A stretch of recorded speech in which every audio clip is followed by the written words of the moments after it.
वासुदेवाय। ओम नमो भगवते वासुदेवाय। ओम नमो भगवते वासुदेवाय। नारायणं नमस्कृत्यं नरं चैव नरोत्तमं देवीं सरस्वतीं व्यासं ततो जयमुदीरयेत्। श्रीमतां स्वकथा कृष्ण पुण्यश्रवणकीर्तन हृदयन्तस्थो हि भद्राणि विधुनोति सुहृत्सतम्। नष्टप्रायेषु अभद्रेषु नित्यं भागवत सेवया भगवती उत्तम श्लोके भक्तिर्भवति नैष्टकी। कृष्णाय वासुदेवाय देवकी नंदनाय च नन्दगोपकुमाराय गोविन्दाय नमो नमः। मूकं करोति वाचालं पङ्गुं लङ्घयते गिरिं यत्कृपातमहं वन्दे श्रीगुरुदीनतारिणम्। हरे कृष्णा कृष्ण कृष्णा हरे हरे, हरे राम राम राम हरे हरे। शिला प्रभुपाद की जय, शिला गुरुदेव की जय। सो हरे कृष्णा, वेलकम।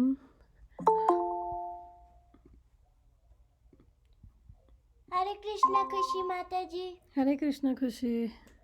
हरे कृष्णा बेटा, हरे कृष्णा माता जी। हरे कृष्णा। सो हम रीड कर रहे हैं Srimad Bhagavatam canto 1 chapter 2 verse number 26 read कर रहे हैं हम। एक्चुअली ये हमने लास्ट टाइम आधा पढ़ा था, आई थिंक 2 पैराग्राफ्स पढ़े थे, but it's okay, we can read again. मुमुक्षवो घोरा रूपान्, मैं ग्रुप में लिख देती हूँ, class started. Okay, as you wish. हित्वा भूतापतिर्नथ नारायणा कलाशान्त भजन्त्या हि अनुसूयवा।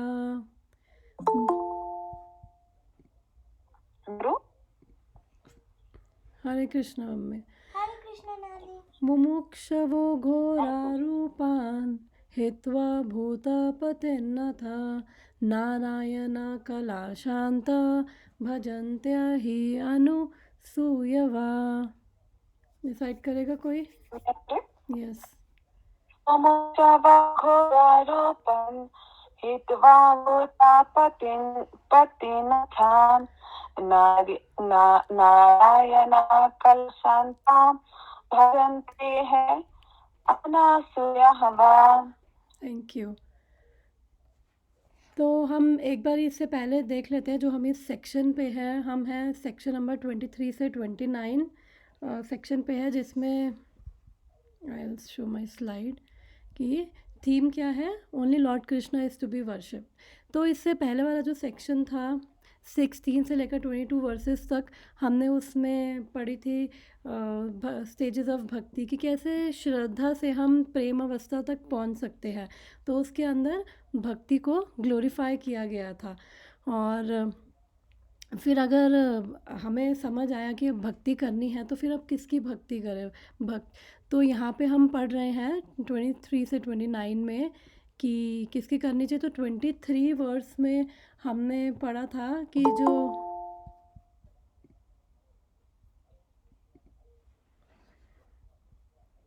हरे कृष्ण माता जी। तो 23 वर्स में हमने पढ़ा था कि जो भगवान एक ही भगवान है, युक्ता परा पुरुषा एका इहस्य धत्ते, कि वो एक ही भगवान है और वो एक ही पुरुष 3 रूप लेते हैं, गुना अवतार में अपने आप को विस्तार करते हैं, ब्रह्मा जी, शिव जी और विष्णु जी में। और जो विष्णु जी हैं वो सतोगुण के देवता हैं और ब्रह्मा जी तमोगुण, शिव जी रजोगुण। तो इन तीनों में से श्रेष्ठ कौन है? विष्णु है, बिकॉज विष्णु जो है वो इवन दो वो सतोगुण के कंट्रोलर है, बट वो इन 3 गुणों से परे है, सतोगुण, रजोगुण और तमोगुण। तो 23 में हमने ये पढ़ा था। फिर 24th वर्स में हमने उन्होंने एक एग्जांपल देके समझाया था कि जैसे लकड़ी का एग्जांपल ये था, लकड़ी, स्मोक और अग्नि का। जो लकड़ी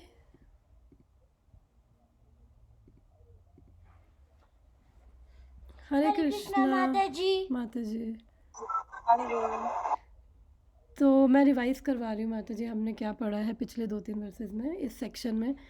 तो फिर 24 वर्स में उन्होंने बोला था कि जैसे लकड़ी से श्रेष्ठ क्या है, धुआं है, धुएं से श्रेष्ठ क्या है, अग्नि है। उसी प्रकार जो रजोगुण से तमोगुण से श्रेष्ठ रजोगुण है, रजोगुण से श्रेष्ठ क्या है, सतोगुण है। तो जो लकड़ी है उसके अंदर अगर अंधेरा हो तो लकड़ी हमें नज़र नहीं आती है, और क्योंकि उसके अंदर स्वयं प्रकाश होने की वो कैपेसिटी नहीं है। लेकिन उससे बेटर धुआं है, बिकॉज़ अंधेरे में धुएं में क्या है, हलचल है। तो धुआं जो है उसको कंपेयर किया गया है रजोगुण से, कि एटलीस्ट वो एक्टिव है। और उससे बेटर क्या है, सतोगुण। सतोगुण यानी अग्नि। तो अग्नि क्या है, जो जहाँ पे अग्नि होगी वहाँ पे अंधेरा नहीं रहेगा, अग्नि स्वयं प्रकाशित हो जाती है। एंड देन वर्स नंबर 25 में ये कॉन्क्लूजन किया था, भेजी रे मुनियो था ग्रे भगवंत मधोक्षजम, कि जब अब हम ये समझते हैं कि हमें अगर किसी को भक्ति करनी है, अगर किसी को इन 3 गुणों से ऊपर उठना है तो उसको फिर विष्णु भक्ति करनी है। हमने ये समझा था, सीखा था।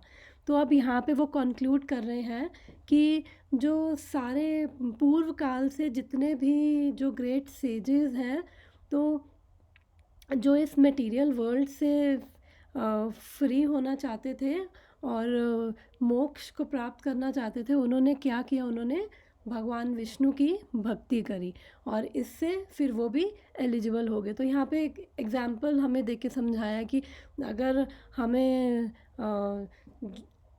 हमें स्पिरिचुअल लाइफ में अगर हमें आगे बढ़ना है तो हमें जो स्पिरिचुअली एलिवेटेड हैं फिर हमें उन्हीं को ही फॉलो करना पड़ेगा। तो इसलिए बोला कि जो पूर्व काल से हमें जो ये सेजेस हैं उन्होंने विष्णु भक्ति करी और उसी से ही फिर वो इन मटेरियल कंडीशन से फ्री हुए। तो अभी आज का वर्स हम पढ़ते हैं, वर्स नंबर 26। लास्ट टाइम हमने पढ़ा था आधा, तो एक बार इसका दोबारा मीनिंग डिस्कस कर लेते हैं।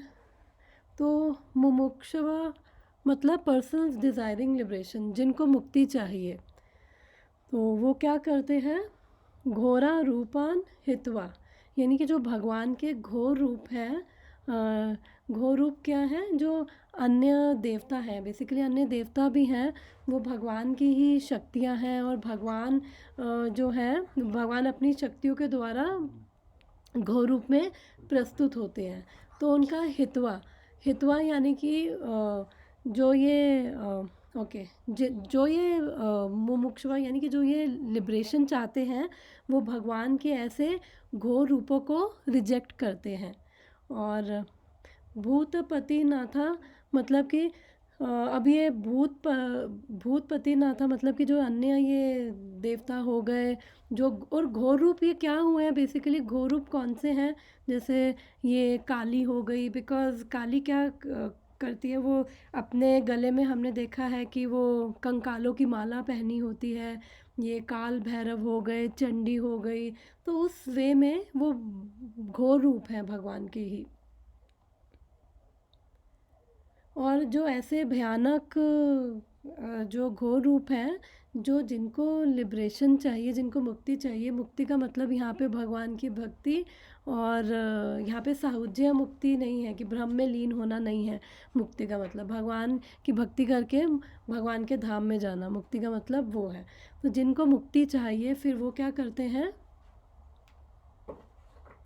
नारायणा कला शांता, कि वो किसकी पूजा करते हैं, किसकी भक्ति करते हैं, भगवान नारायण की और उनके अवतारों की, कि जो कैसे हैं, शांत है, घोर नहीं है, शांत है, सौम्य है। और भजनते ही अनासूयवा, यानी कि यहाँ पे प्रभुपाद लिखते हैं अनासूयवा का मतलब है नॉन एनवियस। तो जो ये भजन करते हैं भगवान का, वो जानते हैं कि वो कैसे मुक्त होंगे, और फिर वो लोग भगवान के घोर रूप या अन्य देवी देवताओं की पूजा नहीं करते हैं। और इवन जो उनकी पूजा कर रहे हैं वो उनमें दोष बुद्धि नहीं करते, मतलब कि वो उनके अंदर दोष नहीं निकालते, वो उनसे नॉन एनवियस नहीं होते हैं। तो यहाँ पे 2 क्वालिटीज़ बताई है, एक तो नॉन एनवियस नहीं होना। अगर हम भगवान की अगर हम एनवियस हैं तो इसका मतलब हम अपने गोल के प्रति सीरियस नहीं है, बिकॉज़ अभी भी हमारे अंदर वो डिज़ायर्स हैं। एनवी का मतलब हम डिज़ायर कर रहे हैं कि हमारा उनसे, जिनसे हम एनवी करते हैं उनसे हमारी बेटर चीज़ें हों या उनसे ज़्यादा चीज़ें हों। तो इसका मतलब हम अभी उस मटेरियल एग्जिस्टेंस के प्लेटफॉर्म पे ही हैं। तो फिर अगर इस लेवल पे होंगे तो फिर हम मुक्ति नहीं पा पाएंगे। तो यहाँ पे वो क्वालिफ़िकेशन बताई है। इसका translation: those who are serious about liberation are certainly non envious and they respect all, yet they reject the horrible and ghastly forms of demigods and worship only all blissful form of Lord Vishnu and his plenary portions. तो जिनको मुक्ति चाहिए वो क्या है, भगवान के भक्तों की क्वालिटी है। ये यहाँ पे क्वालिटी बताई है कि वो नॉन एनवियस हैं, उनके अंदर किसी प्रकार की किसी से भी ईर्ष्या नहीं है, उनको किसी से कोई प्रॉब्लम नहीं है, कोई कुछ भी कर रहा है वो सबकी रिस्पेक्ट करते हैं। तो यहाँ पे वो क्वालिटी बताई है उनकी। उनको स्टिल वो रिस्पेक्ट सबके करते हैं, आदर सबका करते हैं, लेकिन वो भगवान के घोर रूप और देवी देवताओं की फॉर्म्स को रिजेक्ट करते हैं और वो केवल भगवान विष्णु और उनके ही जो विस्तार है उन्हीं की केवल भक्ति करते हैं। पर्पट: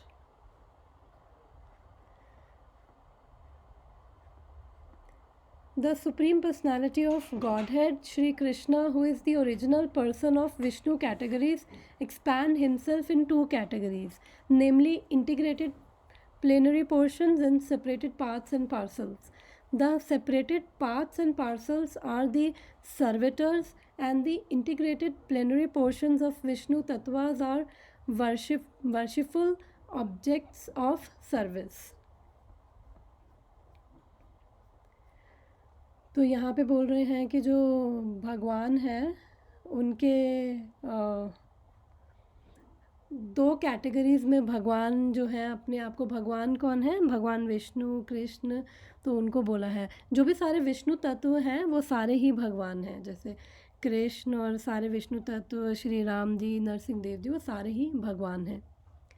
तो वो जो भगवान है कैसे अपने आप को एक्सपैंड कर रहे हैं, दो कैटेगरीज़ में। एक तो है भगवान के पूर्णांश प्लैनरी पोर्शन यानी भगवान के पूर्णांश, और सेपरेटेड पार्ट्स एंड पार्सल यानी भगवान के भिन्न अंश। तो हम जो जितने भी विष्णु तत्व, जो भी भगवान के विस्तार हैं वो विष्णु तत्व कहलाते हैं और वो सब भगवान के पूर्ण अंश में आते हैं, प्लेनरी पोर्शंस में।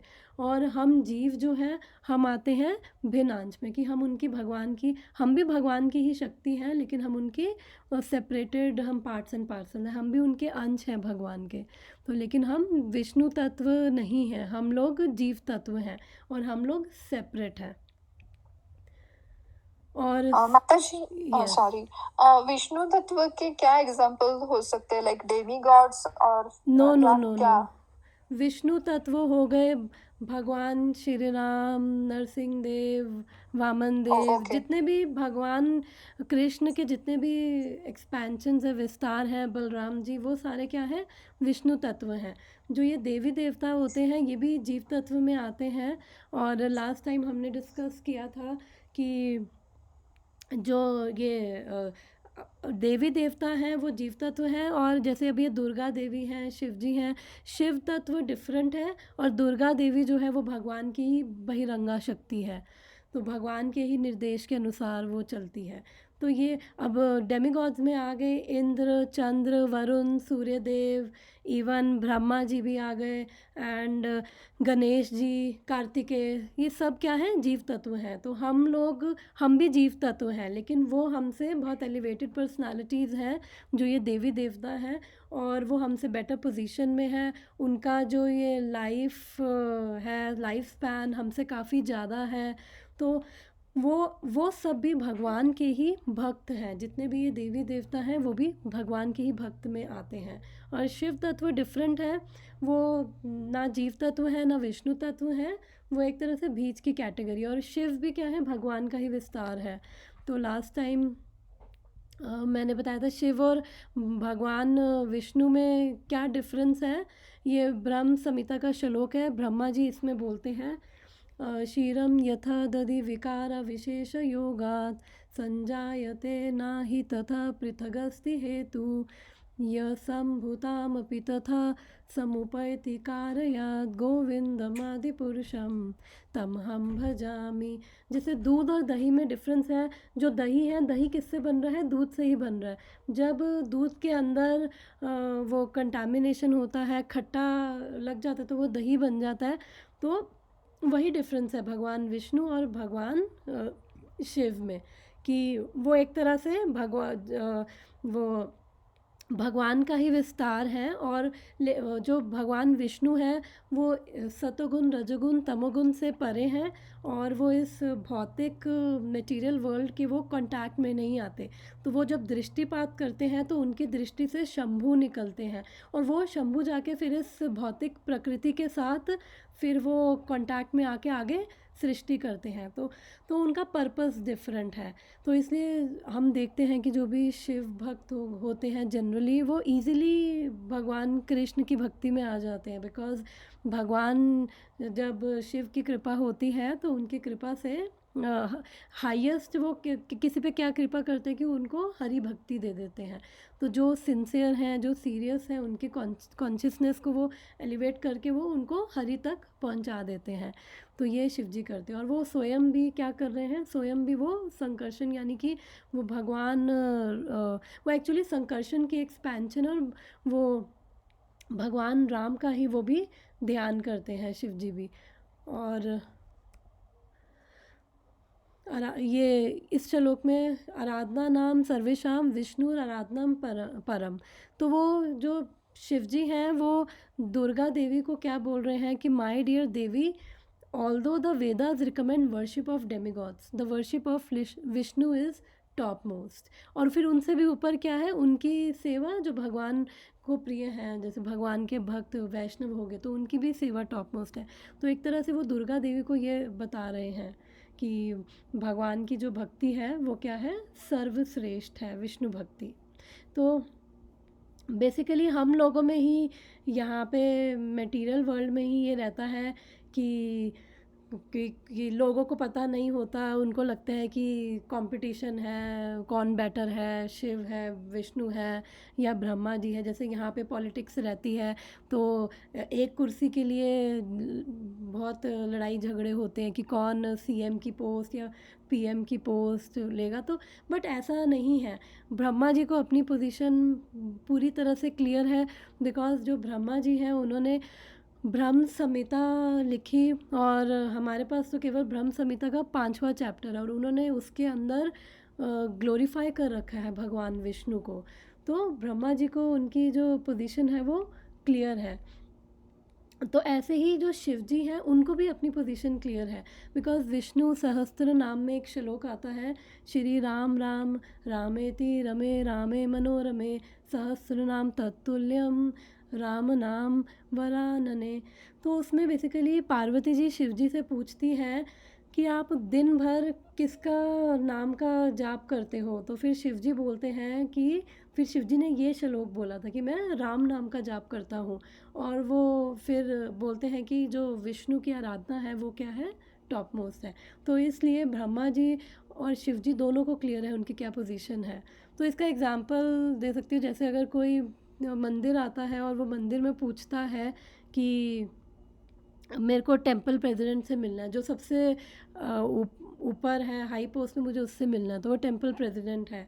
तो अगर कोई खड़ा हुआ है और वो 2 जने खड़े हैं, और वो ए पर्सन वो बी पर्सन को पॉइंट आउट कर देता है, हाँ हाँ यही टेंपल प्रेसिडेंट है। तो फिर बी पर्सन कहेगा अरे नहीं, मैं नहीं हूँ टेंपल प्रेसिडेंट। उसको लगेगा कि अरे यार क्यों मजाक कर रहे हो, कि मैं थोड़ी टेंपल प्रेसिडेंट हूँ। तो जो नहीं है वो ये कभी नहीं बोलेगा कि हाँ मैं वो हूँ। तो इसलिए विष्णु जी, शिव जी और ये ब्रह्मा जी तीनों क्या है? अलग अलग गुणों के नियंता हैं, अलग अलग गुणों के कंट्रोलर हैं। और फिर अगर किसी को इस संसार से मुक्त होना है और वापस भगवान के धाम जाना है, तो फिर उसके लिए क्या सर्वश्रेष्ठ है? विष्णु भक्ति। Okay Okay, Mataji, thank you. तो हम लोग क्या है, हम भिन्नांश हैं भगवान के, तो हम लोग भिन्नांश हैं, तो हम क्या है, वी आर दी सर्विटर्स। और विष्णु तत्वस क्या है, वर्शिफुल ऑब्जेक्ट्स ऑफ सर्विस। तो हम क्या है, सेवक हैं। और विष्णु तत्व क्या है, वो भगवान है। यहाँ पे हमारी पोजीशन बता रहे हैं, बिकॉज हम क्या है, उन्हीं भगवान के अंश हैं। तो अंश के रूप में हम भगवान की शक्ति हैं, शक्ति के रूप में हम भगवान की सेवा, हम सेवक हैं। तो भगवान क्या है, शक्तिमान है। माता जी, जस्ट एक क्वेश्चन, ये इतना जो मतलब इम्पोर्टेंट नॉलेज है, वो इतना कॉन्टेमिनेटेड क्यों हो चुका है? क्योंकि मतलब हम तो बचपन से लाइक मेरे घर में इतने सारे देवी देवता की पूजा की जाती है, और पता ही नहीं था कभी कि Krishna is the supreme personality of God head.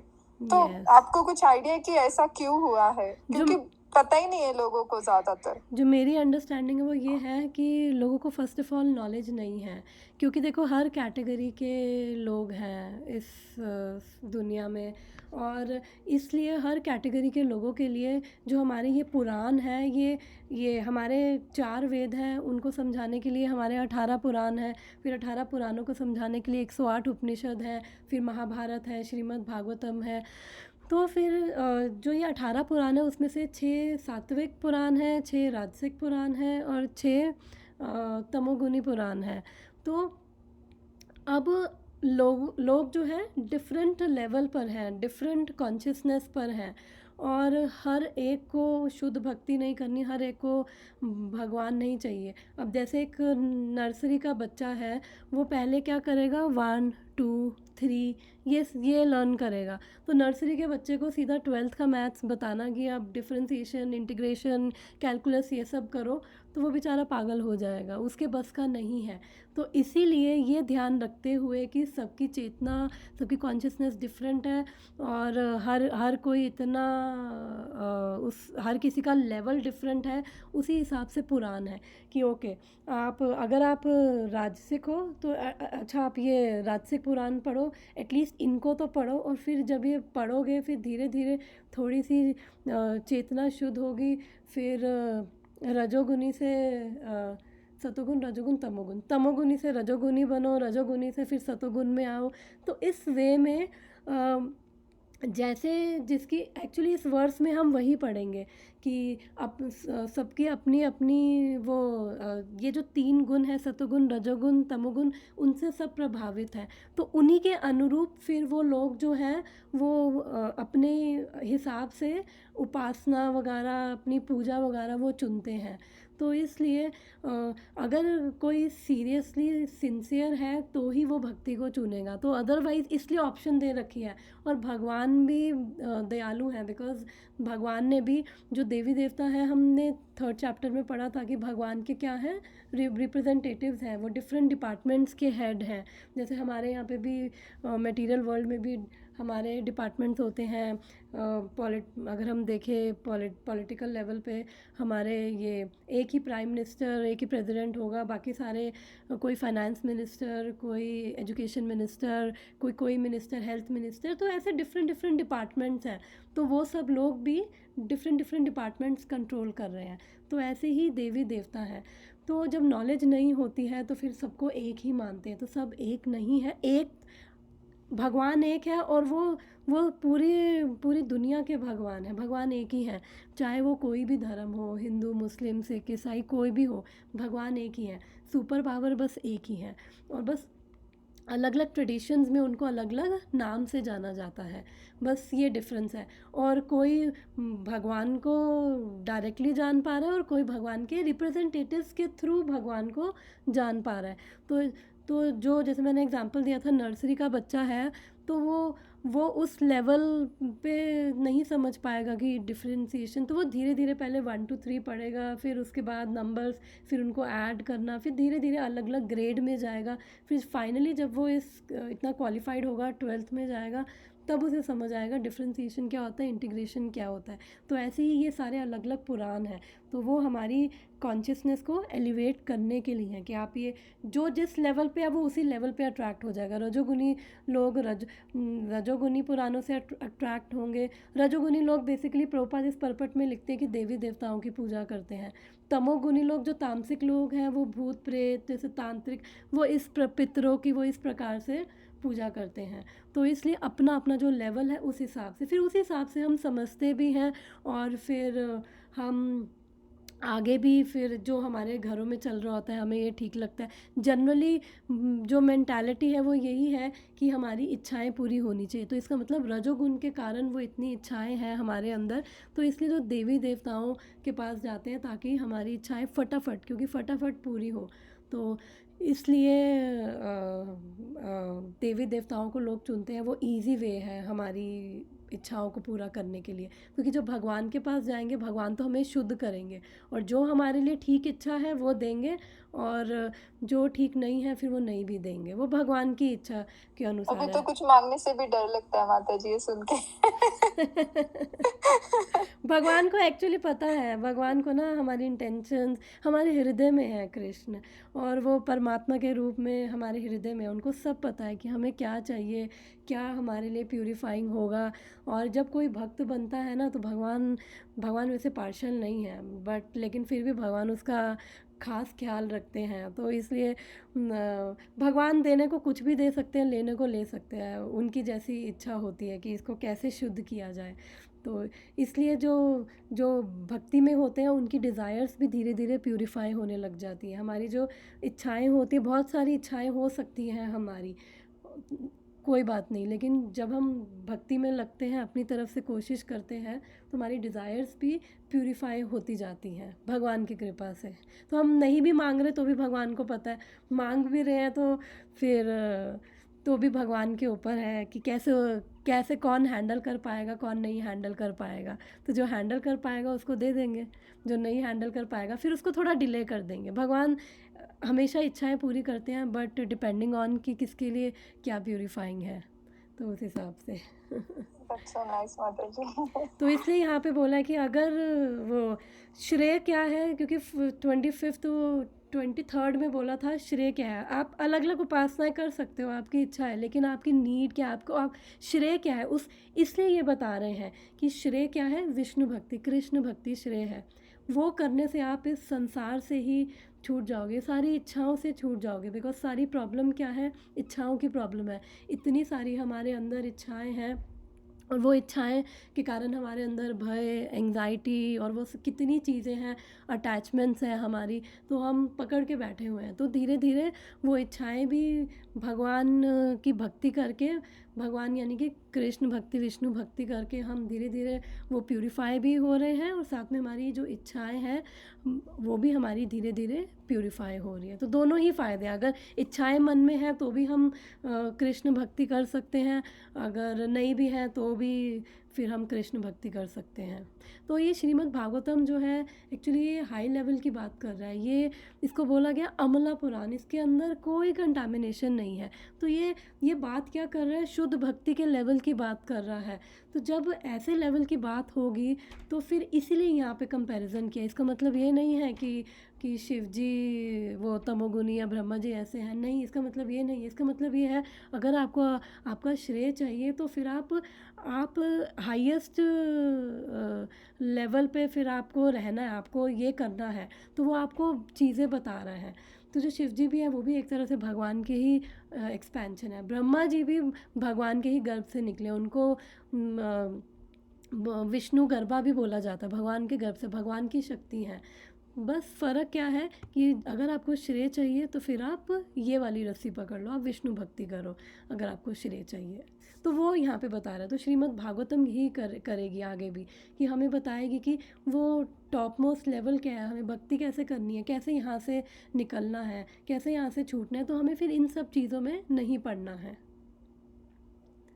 Okay माता जी, ये सब सुन के लगता है ना कि कुछ भी पता नहीं है अभी, मतलब इतना कुछ है। और जब ये आप बताते हो धीरे धीरे तो एकदम आई ओपन हो जाते हैं कोई बिल्कुल। बात नहीं, अभी पता लग रहा है, मैं भी अब मेरे को भी अभी पता लग रहा है बता के कोई बात नहीं। हाँ, हमें जब पता लग जाए हम तब इंस्पायर होके तब हम भगवान को, हम भक्ति को तभी हम सीरियसली ले सकते हैं, क्योंकि जब हम बस अपने आप को रिमाइंड करवा रहे हैं, जब हम ये पढ़ते हैं ना तो हमें भगवान की महानता, भगवान की एग्जॉल्टेड पोजीशन हमें ना वो समझ आती है। तो इससे क्या होता है, हमारे अंदर भी भगवान के प्रति अट्रैक्शन होता है। तो ये सब चीज़ें हमें बार बार बस रिमाइंड करवाती हैं कि हम कौन हैं, भगवान कौन है। अगर प्रॉब्लम है, डरो मत, डरो मत, कृष्ण है। अगर नहीं भी प्रॉब्लम है तो भी कृष्ण है, प्रॉब्लम है तो भी है। तो वो बस हमें भगवान से कनेक्ट कर रही है। भागवतम कुछ नहीं है, ये स्वयं कृष्ण है। तो अभी हम भागवतम नहीं, अभी हम स्वयं भगवान कृष्ण की एसोसिएशन ले रहे हैं, क्योंकि भागवतम और कृष्ण में कोई अंतर नहीं है। ये भगवान की साउंड इनकारनेशन और भगवान के नाम और भगवान में कोई अंतर नहीं है। तो ये अगर हम किताब भी रखी हुई है ना, तो वो वाइट पेज और ब्लैक इंक नहीं है, वो स्वयं राधा और कृष्ण है। तो हम ये सोच के पढ़ेंगे तो हम भगवान से कनेक्ट हो पाते हैं। आगे पढ़ते हैं। थैंक यू माता जी। All demigods who are empowered by the Supreme Lord are also separated parts and parcels. They do not belong to categories of Vishnu Tattva. The Vishnu Tattvas are living beings equally as powerful as original form of personality of Godhead. तो जो देवी देवता हैं वो क्या हैं, वो भगवान के ही अंश हैं और वो विष्णु तत्व की कैटेगरी में नहीं आते हैं। और सारे विष्णु तत्व क्या हैं, सभी भगवान हैं। हम एक तरह से मेन कैंडल ऐसे समझ सकते हैं, मेन कैंडल कृष्ण है और उन्हीं से ही बाकी सब कैंडल्स जल रही है। तो जब जल जाती है कैंडल तो फ़र्क नहीं पता चलता किस कैंडल ने किसको जलाया। सबके अंदर सेम ऐश्वर्य, सेम पोटेंसी, वो सारे ही जो है विष्णु तत्व वो अपने आप में सभी भगवान हैं, सबके अंदर सेम वो शक्ति है। They display different categories of power in consideration of different times and circumstances. और वो कह रहे हैं कि जो ये सारे विष्णु तत्व हैं फिर वो देश काल परिस्थिति के मुताबिक अलग अलग अपनी शक्ति को प्रदर्शित करते हैं। नरसिंह देव खम्बे से निकल रहे हैं तो नरसिंह देव जो है उनका अलग रूप है, उनका अलग पर्पस था नरसिंह देव का। तो ऐसे ही भगवान के अवतारों का अलग अलग पर्पस है। और इसका मतलब ये नहीं कि कोई अवतार छोटा है कोई बड़ा है, ये राम जी छोटे हो गए कृष्ण बड़े, सब बराबर हैं, सब भगवान ही हैं। तो हमें इन सब विष्णु तत्वों को ये अभी इस लेवल पे हमें कि ये सब भगवान ही हैं, कोई बड़ा छोटा नहीं है। बट ये अलग अलग पावर अपनी ज़रूर डिस्प्ले करते हैं अलग अलग सर्कमस्टांसिस के according. The separated parts and parcels are powerful by limitation. तो जो हम भिन्नांश हैं, हम क्या हैं, हम भगवान के ही अंश हैं, भगवान की हम शक्ति हैं। और तो जब हम भगवान की शक्ति, इसका मतलब हम भगवान से जुड़े हुए हैं, हम भगवान के हैं, कृष्ण हमारे हैं और हम कृष्ण के हैं, हम अलग नहीं हैं। जब हम बहिर्मुखा हो जाते हैं, जो हम देव धर्मा में पढ़ रहे थे, बहिर्मुख होके अनादिकाल से जो जीव है बहिर्मुख हो जाता है, जस्ट अपना एक्सटर्नली हम देखने लग जाते हैं, तो उस समय हम अपने आप को भगवान से अलग समझ लेते हैं। तो जब हम अलग समझ लेते हैं तभी हम इस अविद्या में, इग्नोरेंस में आकर फिर इसी मटेरियल वर्ल्ड से हम आइडेंटिफाई करने लग जाते हैं। फिर फॉल्स ईगो के कारण सब स्टार्ट हो जाता है। बट हम भगवान के हैं एक्चुअली। यहाँ पे प्रभुपाद साफ लिखते हैं, they do not have unlimited power like Vishnu तत्वास। तो हम जीव हैं, हम भी अपने आप में हम में भी कुछ लेवल तक की कुछ पावर है, हम भी चीज़ें अपने लेवल पर कर सकते हैं। हमारे अंदर भी भगवान ने दिमाग दिया, हमने भी देखा जाए तो प्लेन बना लिया हवा में उड़ने के लिए, बोट बना लिया है पानी में चलने के लिए। तो हमने भी काफ़ी ऐसी चीज़ें कर ली, तो हम में भी पावर है लेकिन लिमिटेड है। Therefore, one should never classify the Vishnu Tattvas or plenary portions of Narayana, the personality of Godhead, in same categories with the parts and parcels. तो हम जो विष्णु तत्व हैं और जो जीव तत्व हैं वो सेम कैटेगरी में नहीं है, if anyone does so, he becomes at once an offender by the name Pashandi. In the age of Kali, many foolish persons commit such unlawful offenses and equalize the two categories. तो यहाँ पे प्रभुपाद लिख रहे हैं कि जो अगर इनको एक मानता है भगवान को और चाहे देवी देवताओं को या फिर जीवों को, जैसे कई लोग कहते हैं कि भगवान कृष्ण और रामचंद्र आए वो क्या है, ऑर्डिनरी है, महापुरुष हैं, उन्होंने महापुरुषों जैसी एक्टिविटीज़ करी लेकिन वो महापुरुष नहीं है, तो it is a great offence. भगवान हमेशा ही भगवान रहते हैं, चाहे वो अर्जुन के सारथी बने हो, ड्राइवर बने हो, तब भी भगवान है। और चाहे वो विदुर जी के घर में अगर केले के जगह केले के छिलके खा रहे वो तब भी भगवान है, वो शबरी के झूठे भेर खा रहे वो तब भी भगवान है। भगवान हमेशा भगवान ही रहेंगे, तो उनको ऑर्डिनरी समझना, प्रभुपाद कह रहे हैं वो क्या है, पाषंडी है। और मुझे याद आ गया इस पे खुशी का लास्ट, यहाँ तक हमने पढ़ लिया था लास्ट वीक में, तो खुशी का इसमें क्वेश्चन था, मैंने ये बोला था कि हम जो ये 10 ऑफेंसेस अगेंस्ट होली नेम पढ़ते हैं, 10 नाम अपराध, उसमें बोला गया है कि किसी भी देवी देवता को भगवान के बराबर मानना एक नाम अपराध है।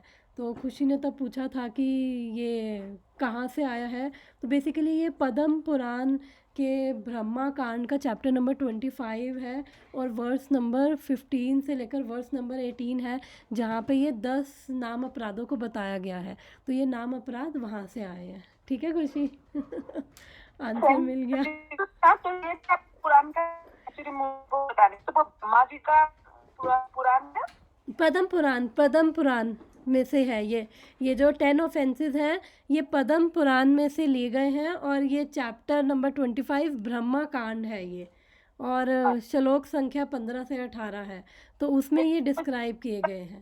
पता नहीं है पद्म मतलब पुराण हमारे पुराणों में से ही है, ये जो 10 नाम अपराध हैं वो हमारे पुराण में से ही लिए गए हैं, पद्म पुराण में से। और प्रभुपाद जगह जगह पे कोट करते हैं पद्म पुराण को। ठीक है माता जी, thank you so much. Okay, thank you. तो 10 माता जी, यस सॉरी, श्योर। तो मतलब अभी तक हमें अगर पता नहीं होगा तो वैसे तो हमने कितने अपराध किए फिर। तो भगवान की अगर हम भक्ति करते हैं और जो भी हमने पिछला किया, भक्ति बहुत पावरफुल है। भक्ति हमारे सारे अपराधों को जला देती है। हमारे जो पाप कर्म है, 4 प्रकार के पाप कर्म भक्ति रसामृत सिंधु में बताते हैं, प्रारब्ध, अप्रारब्ध, कूट और बीज। तो प्रारब्ध यानी कि जो अभी हमारे लाइफ में अभी प्रॉब्लम्स आ रही हैं, जैसे किसी को कोर्ट केस हो गया, कोई बीमार हेल्थ प्रॉब्लम्स हो गई, फाइनेंशियल प्रॉब्लम्स हो गई, तो वो किस वजह से है, प्रारब्ध कर्मों की वजह से। यानी कि जो वो पाप थे वो फलित हो गए हैं, अब उनका हमें फल मिल रहा है। और अप्रारब्ध कर्म हो गए कि जो हमारा एक कोटा चलता है वो लाइफ टाइम से, जैसे एक बैंक अकाउंट हमारा यहाँ पे होता है ना, ये हमारा लाइफ टाइम का बैंक अकाउंट है और इसमें हमारा सब खाता है। और जो ये अप्रारब्ध कर्म है वो हमें अभी थोड़े थोड़े लेवल पे आते रहते हैं, तो ये फ्यूचर में हमें आएंगे, फ्यूचर में फलित होंगे, और ये हर जन्म में हमें थोड़े थोड़े मिल रहे हैं अपनी हमारी जितनी सहने की कैपेसिटी है उसके अनुसार। और फिर कूट और बीज यानी कि जो अभी हमने पाप किए हैं और उनकी जो बीज लग गए हैं, और कूट यानी उनकी वजह से हमारी पाप करने का नुकसान क्या है, चलो ये बुरा फल मिल रहा है वो तो ठीक है, उसके अलावा ख़तरनाक चीज़ है कि हमारे अंदर ये प्रवृत्तियाँ बन जाती हैं, अलग ये टेंडेंसीज़ बन जाती हैं जो हमारी लाइफ टाइम्स तक हमारे साथ है। अगर किसी को चोरी करने की आदत है तो वो उसकी ये प्रवृत्ति बन चुकी है, और वो कैसी भी सिचुएशन हो वो चोरी करेगा ही करेगा। उसने 1-2 बार चोरी करी और उसको लगा अरे वाह मैं पकड़ा नहीं गया, तो अब उसकी वो प्रवृत्ति बन गई। सिगरेट एक बार ही पी फिर वो प्रवृत्ति बन गई। तो वो एडिक्शंस हमारी काफ़ी ऐसे सटल लेवल पे एडिक्शंस है, काफ़ी चीज़ें हैं, काफ़ी हमारी ऐसी टेंडेंसीज़ हैं जो हमारे बिहेवियर पैटर्न बन चुके हैं, तो जो अच्छे नहीं हैं एक्चुअली, तो वो सब ये इस कूट वाले पापों के कारण होता है। तो ये हमारी प्रवृत्तियाँ बन गई हैं, और हमारे हम पापों का फल भी अगर भोग लेंगे ना, तो ये जो हमारी प्रवृत्तियाँ बन गई हैं ना, ये हमें बार बार पाप करवाती हैं। तो हम इस पाप की साइकिल से कभी छूट ही नहीं सकते हैं। लेकिन एक सॉरी मैंने आपको इंटरप्ट किया। वो एक क्वेश्चन सुन रही थी तो एक मतलब वो बोल रहे थे कि जैसे हम लोग एक बार जिस पाप किए कुछ भूल हो गया ऐसा तो भूल सकते हैं, भगवान माफ कर देंगे। बट वही पाप अगर हम लोग बार बार करते रहेंगे तो हमें जरूर दंड मिलेगा। यस, तो हमारी ये प्रवृत्ति बन जाती है ना, बिकॉज हम वही चीज़ कोई कोई किसी को एक बारी चोरी करी और फिर अब वो देखेगा वो कि मौका मिले मैं दोबारा चोरी करूँ, ये उसका वो संस्कार बन चुका है। तो वो एक तरह से हमारे अंदर वो प्रवृत्ति आ गई है, वो बार बार हर सिचुएशन में चोरी करेगा। उसको कितना भी बैठ के लेक्चर दे लो, समझा लो कि भैया चोरी मत कर, चोरी करना अच्छी बात नहीं है, वो फिर भी करेगा क्योंकि वो अंदर प्रवृत्ति बन गई है। तो इस तरह के प्रवृत्तियों के कारण भी जो हमें बार बार पाप होंगे, तो ये चारों तरह के पाप जो है भक्ति उसका नाश कर देती है। और भक्ति जैसे हमें सब्जी के साथ धनिया और पुदीना फ्री मिलता है ना, तो भक्ति में हमें मांगना नहीं पड़ता कि भगवान पापों का नाश कर दो। ये तो बाय प्रोडक्ट है भक्ति का, कि पाप भी नष्ट हो रहे हैं और साथ में ये बाय प्रोडक्ट है, ये सेकेंडरी चीज़ है। ये भक्ति इतनी पावरफुल है। और प्लस हमने एक श्लोक में ये भी पढ़ा था कि भक्ति क्या है, अहेतु की अप्रतिहता, कि भक्ति क्या है, कॉजलेस है। भक्ति करने से हमें भक्ति और मिलती है, कि भक्ति का कोई कारण नहीं है। भक्ति अगर हम कर रहे हैं तो इसका मतलब हम भक्ति में आगे बढ़ते जाएंगे, क्योंकि भक्ति करने से भक्ति मिल रही है और अनइंटरप्टेड है, इसमें कोई भी इंटरप्शन नहीं होती। हमारे जो ये पाप कर्म होंगे, हमारी प्रवृत्तियाँ होंगी, अपराध होंगे, हमें वो डिले कर देंगे, लेकिन भक्ति हमारी ख़त्म नहीं होगी। हाँ, हम अपनी ही प्रोग्रेस को हम बीच में रोक सकते हैं, डिले कर सकते हैं, बट भक्ति के अंदर बहुत पोटेंसी है। भक्ति इज़ वेरी पावरफुल।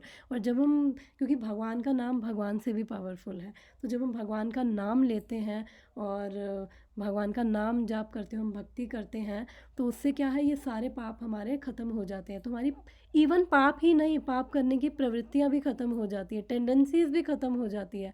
और भक्ति करने से क्या आता है, ज्ञान और वैराग्य में, इसी जो भी मैंने श्लोक बोला, इसी श्लोक में हमने पढ़ा था कि भक्ति से ज्ञान भी आता है, वैराग्य भी, नॉलेज आती है। तो जब हमें नॉलेज होगी, इंटेलिजेंस होगी, मेरी इंटेलिजेंस अगर पावरफुल होगी, तो मैं डिस्क्रिमिनेट कर पाऊँगी कि क्या ठीक है क्या नहीं है। और फिर हमने 3rd चैप्टर भगवत गीता के लस्ट वाले टॉपिक में पढ़ा था कि इंद्रियों से ऊपर मन है, मन से ऊपर बुद्धि, बुद्धि से ऊपर इंटेलिजेंस, इंटेलिजेंस से ऊपर सोल, सोल से ऊपर सुपर सोल। तो ये पूरी हियरार्की भगवान ने समझाई थी। तो इसलिए हमारी जो बुद्धि है, अगर वो शास्त्रों के बेस पे होगी, तो हम डिस्क्रिमिनेट कर पाएंगे कि क्या करना है क्या नहीं करना है। और जो ये शास्त्र हमें शास्त्र चक्षु देते हैं, जब सिचुएशंस आती हैं तो हम उन सिचुएशंस में अपने आप को ये शास्त्रों की वाणी के द्वारा, भगवान की वाणी के द्वारा हम अपने आप को स्टेबल कर पाते हैं, हम उस चीज़ को हैंडल कर पाते हैं, हम नेविगेट कर पाते हैं। तो ये केवल हमारी इंटेलिजेंस जो बन रही है शास्त्रों के बेस पे, उसी वजह से ऐसा होता है। फिर वही इंटेलिजेंस हमें, बिकॉज ये मन से इंद्रियों से, मन से, ये दोनों ऊपर है हमारी इंटेलिजेंस। और फिर ये इंटेलिजेंस क्या है, हमें हमारा ये आत्मा इससे ऊपर है। जब सोल रियलाइज़ करेगी, ऐसी शास्त्रिक इंटेलिजेंस होगी, तो फिर हम भगवान को भी, हम अपने स्वरूप को समझ पाएंगे, और भगवान से भी हमारी इंटेलिजेंस वहाँ पे जाएगी, भगवान से हमें कनेक्ट कर पाएगी। तो हमारी इंद्रिय और मन कुछ नहीं कर पाएंगे। तो हमने वो हियरार्की पढ़ी थी। तो मैं सॉरी, मैं क्या बता रही थी, ये मैं इस पॉइंट पे क्यों पहुँची थी।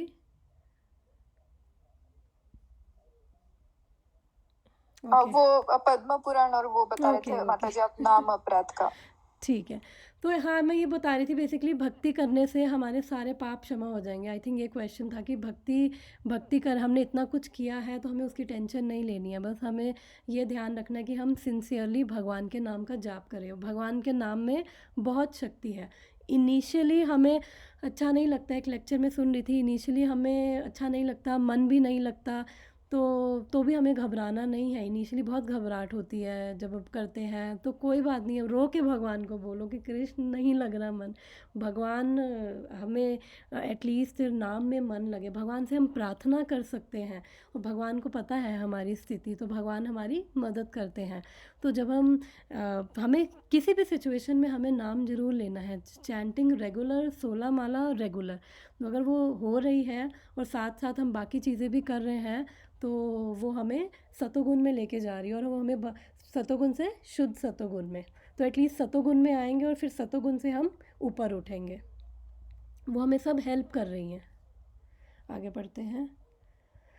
The separated parts and parcels have different positions in the estimation of material powers, and some of them, like Kal Bhairav, Shamshan Bhairav, Shani, Mahakali, and Chandika, these demigods are worshipped mostly by those who are in the lowest categories of the modes of darkness or ignorance. Other demigods like Brahma, Shiva, Surya, Ganesha, and many similar deities are worshipped by men in the mode of passion, urged on by the desire for material enjoyment. But those who are actually situated in the mode of goodness, sattva guna, of material nature, worship only Vishnu tattvas. Vishnu tattvas are represented by various names and forms such as Narayan, Damodar, Vamana, Govinda and Adhokshaja. तो यहाँ पे क्या बोल रहे हैं कि अब हमें यहाँ पे बता रहे हैं कि अब हमें समझ आ रहा है कि जैसे जिसका चित्त की स्थिति है, एक्चुअली ये एक श्लोक आता है भगवद गीता में, आता है एक श्लोक, चैप्टर नंबर आई थिंक 17 से, सत्वानुरूप सर्वस्य श्रद्धा भवति भारत, श्रद्धामयोऽयं पुरुष यो यः श्रद्धा स एव स। कि बेसिकली हर कोई अपनी प्रकृति के अकॉर्डिंग और फिर इन 3 गुणों के प्रभाव के अकॉर्डिंग हर किसी की उसकी श्रद्धा है, और फिर उसकी श्रद्धा बेसिकली जो वो गुण में है, सतोगुण, रजोगुण, तमोगुण, जो उसमें प्रधान है, तो वो उसकी श्रद्धा उसके हिसाब से है। और जो ये सत्वा है, सत्वा का मतलब कि एक तरह से हमारा मन, बुद्धि, अहंकार, इसको चित्त बोलते हैं। तो इसको मिला के जो ये हमारा चित्त है, तो हमारे चित्त के अनुरूप, हमारे मन के अनुरूप, हमारी बुद्धि के अनुरूप, हमारे अहंकार के अनुरूप, हमारे गुणों के अनुरूप हमारी क्या है, श्रद्धा है। तो ये श्रद्धा किससे प्रभावित हो रही है, बेसिकली सतोगुण, रजोगुण और ये मन, बुद्धि, अहंकार जो है वो किससे प्रभावित हो रहे हैं, रजोगुण, तमोगुण और सतोगुण से। तो इसलिए जिसका जैसा सत्व होगा, यानी सूक्ष्म शरीर की श्रद्धा होगी, तो उसका वैसा ही उसका उस देवी देवता या भगवान या फिर उनके अपना उसकी उपासना उसके हिसाब से होगी। तो अगर कोई किसी देवी देवता को भी मान रहा है, तो इसका मतलब कि उसकी चेतना उस प्रकार की है कि वो उस देवी देवता उसको अट्रैक्ट कर पा रहे हैं। तो अब जैसे यहाँ पे लिखा है, ये काल भैरव, शमशान, ये भगवान के क्या हैं, घोर रूप हैं ये एक्चुअली में। और जब जितनी ज़्यादा हमारे अंदर वो जो रजोगुण और तमोगुण होता है, यानी कि जितनी ज़्यादा हमारे अंदर वासनाएं हैं, इच्छाएं हैं, तो फिर देवी देवताओं के हम वो करते हैं। और देवी देवता भी केवल हमारे कर्मों के अनुसार ही हमें वो जो होता है, हमें अपने कर्मों के अनुसार ही वो देते हैं। हम आगे पीछे कर देते हैं, बट अल्टीमेट सैंक्शन कौन कर रहे हैं, भगवान कृष्ण ही कर रहे हैं। और आई थिंक 7th चैप्टर में भी भगवान बोलते हैं कि जिस भी देवी देवता में श्रद्धा है, मैं उसी को स्ट्रॉन्ग कर देता हूँ। और जो देवी देवताओं को भी मान रहे हैं, वो एक तरह से अविधि पूर्वकम, कि वो राइट तरीके से नहीं कर रहे हैं, अल्टीमेटली वो भगवान कृष्ण को ही वो इनडायरेक्टली वो भगवान कृष्ण को ही मान रहे हैं, लेकिन उनकी श्रद्धा क्या है, उस देवी देवता में है। तो उनके सत्व के हिसाब से किस गुण में है और किससे वो प्रभावित है, तो इसलिए यहाँ पे बोल रहे हैं कि जब हम ये पैशन में होते हैं तो हमारे अंदर बहुत सारी मटेरियल डिज़ायर्स होती हैं, तो इसलिए फिर और हमारा फिर लेवल यही होता है कि बस सेटिस्फाई करना है अपने आप को कंफर्टेबल करना है, और ये इच्छा वो इच्छा, फिर उस टाइम पे फिर हमें भक्ति और क्या श्रेय है, इस बर्थ और डेथ की साइकिल से निकलना है, हम कौन है, ऐसी चीज़ें फिर हमारी माइंड में नहीं आती, बिकॉज़ हमारी कॉन्शियसनेस ये सारी इच्छाएं ही वो कॉन्शियसनेस को ऑक्यूपाई करके रखती हैं। और 10 मिनट्स रह गए।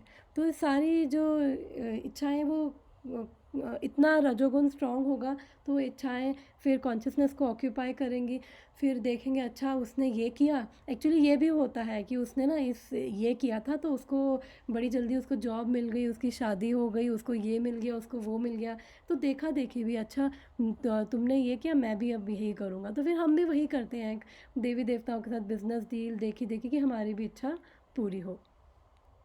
फिर प्रभुपाद यहाँ पे लिखते हैं कि लेकिन जो सतोगुण में है फिर वो क्या करते हैं, वो केवल विष्णु तत्वों की ही वो करते हैं वर्शिप। विष्णु तत्वास are represented by various names and forms such as Narayan, Damodar, Vaman, Govinda, अधोक्षज।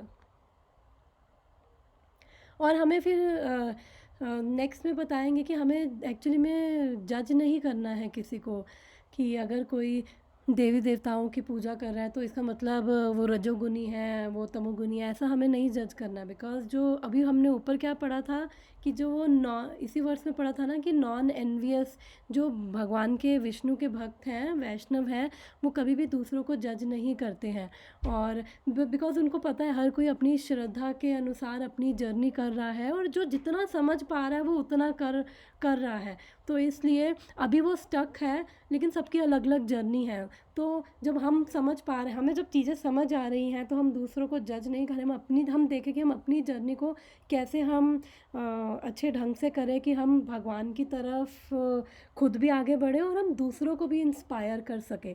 तो जो यहाँ पे इस वर्ष में ये भी बता रहे हैं कि जो ये देवी देवताओं के भक्त हैं, वो जो वैष्णव हैं, वो उनकी कभी निंदा नहीं करते हैं।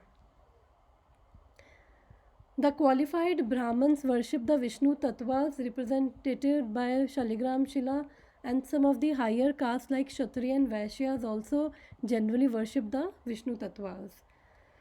तो विष्णु तत्व की ये यहाँ पे पूजा करते हैं। हम टाइम में देखूँ 8 मिनट्स है, हम पढ़ लेते हैं। Highly qualified brahmanas situated in the mode of goodness have no grudges against the mode of worship of others. They have all respect for other demigods, even they may look ghastly, like Kal Bhairav or Mahakali. They know very well that these horrible features of Supreme Lord are all different servitors of Lord under different conditions.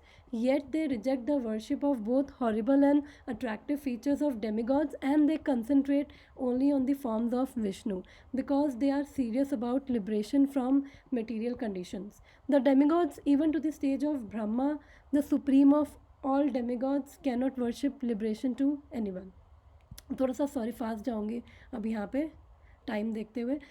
तो यहाँ पे वो बोल रहे हैं कि जो highly qualified Brahmanas, यानी कि जो मोड ऑफ गुडनेस में है, सतोगुण में है, जो समझ रहे हैं कि भगवान कौन है, तो इसलिए प्रभुपाद कहते थे कि इस्कॉन में ISKCON is meant for creating the Brahmanas, because आजकल क्या है, ब्राह्मणों की कमी है, बिकॉज कोई ज्योतिष वगैरह सीख लेगा, अलग अलग चीज़ें सीख लेगा, लेकिन जो ब्राह्मण है, ब्राह्मण का मतलब वो समझ रहा है कि कौन भगवान है, कैसे मुक्त है। तो ऐसे ब्राह्मण जो शास्त्र भी पढ़ रहे हैं, भगवान को भी समझ रहे हैं, खुद भी वो क्वालिफाइड है और उनको पता है कि कैसे भगवान को प्राप्त किया जाए। तो बेसिकली हमें रिचुअल्स में नहीं रहना है, कर्म कांडा में, हमें भक्ति को कर्म कांडे में नहीं करना, हमें क्रक्स समझना है कि हमें भक्ति क्यों करनी चाहिए और भक्ति करने से होगा क्या और किसकी भक्ति करनी है।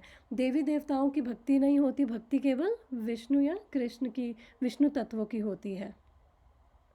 और जो अब जैसे जो ये अब यहाँ पे क्यों बोला है कि ये भगवान के ऐसे रूप क्यों हैं, ये काल भैरव महाकाली, तो बेसिकली ये भी भगवान के ही सेवक हैं। अगर देखा जाए तो वैष्णव है वो किसी को भी वो डिसरिस्पेक्ट नहीं करते, वो किसी को भी डिसरिस्पेक्ट नहीं करते, लेकिन उनको पता है कि विष्णु भक्ति करनी है तो इसलिए वो केवल विष्णु भक्ति करते हैं, इन सब फॉर्म्स को वो रिजेक्ट करते हैं। तो देखा जाए अलग अलग जो लोग हैं, राजसिक लोग, तामसिक लोग हैं, तो उनकी भी भगवान ने व्यवस्था यहाँ पे कर रखी है। तो भगवान अपने अपने सेवकों को भिन्न प्रकार से भगवान एंगेज कर देते हैं कि तुम ये भयानक रूप को प्रस्तुत करो जिससे इस प्रकृति के लोग तुमसे अट्रैक्ट हो।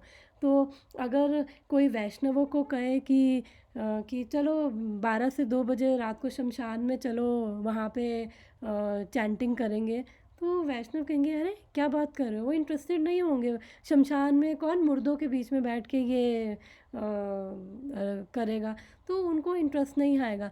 लेकिन अगर ऐसे भी प्रवृत्ति के लोग हैं जिनको इस टाइम पर ये चीज़ों में बैठ के तामसिक पूजा करने में बहुत इंटरेस्ट होगा, तो इसीलिए ऐसे रूप हैं वो भगवान के सारे, जो ये घोर रूप है देवी देवताओं के, ये सब भगवान के सेवक हैं ऐसे प्रवृत्ति वाले लोगों को अट्रैक्ट करने के लिए। Time is 5 minutes. अब यह कह रहे हैं कि जो देवी देवता हैं वो कभी मुक्ति नहीं दे सकते हैं, और यहाँ पे एग्जांपल दे रहे हैं ब्रह्मा जी का, कि जो हिरण्यकशिपु था उसने ब्रह्मा जी का वरदान, वो पूजा वगैरह करी, फिर तपस्या करी, फिर वरदान मांगा, तो ब्रह्मा जी ने कहा अरे भैया अमर तो मैं भी नहीं हूँ, तो मैं तुम्हें कहाँ से दे दूँगा, मुक्त तो मैं भी नहीं, तुम्हें कहाँ से दे दूँगा। तो फिर उसने वो चीट किया, कि ट्रिक किया, चलो आप ये दे दो कि अंदर ना मार सके, बाहर ना मार सके, ऊपर नीचे, शाम को सुबह, वो सब उसने किया। तो उसको लगा कि मैं बहुत इंटेलिजेंट हूँ, लेकिन उसको ये नहीं पता उससे भी एक इंटेलिजेंट बैठा हुआ है। तो भगवान के पास हर चीज़ का तोड़ है। भगवान को हम मूर्ख नहीं बना सकते, ट्रिक नहीं कर सकते। तो फिर नरसिंह देव के रूप में आके भगवान ने उसका नाश किया। Therefore, none else is called मुक्तिपद और पर्सनैलिटी ऑफ गॉडहेड। और केवल मुक्ति कौन दे सकते हैं? केवल विष्णु।